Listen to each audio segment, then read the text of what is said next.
Guys, hello, kumusta na kayo dyan guys? Alam nyo guys, paglabas ko dito sa pinto namin, may nakita ko guys. May ahas. Ito guys, ayan, kita nyo yung buntot. Ayan guys, ahas. Ayan ang ahas.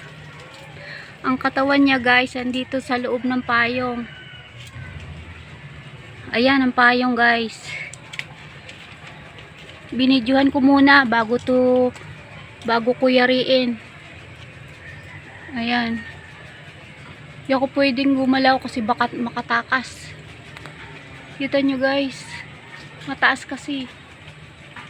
Ayan, katawan niya andyan sa taas.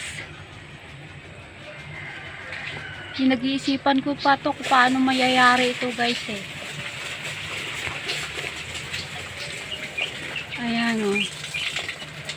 Andyan yung katawan niya sa loob ng payong.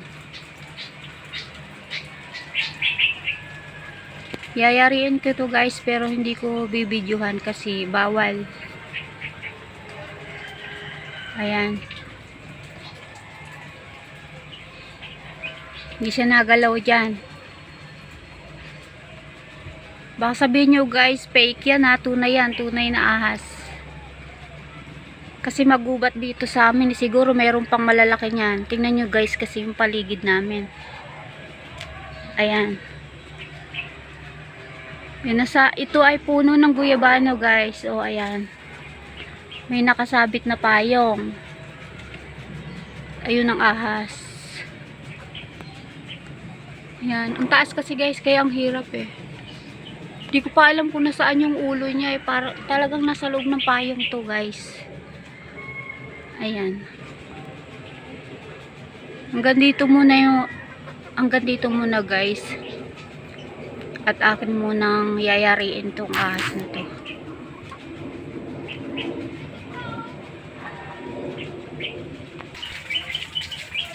Ayan guys.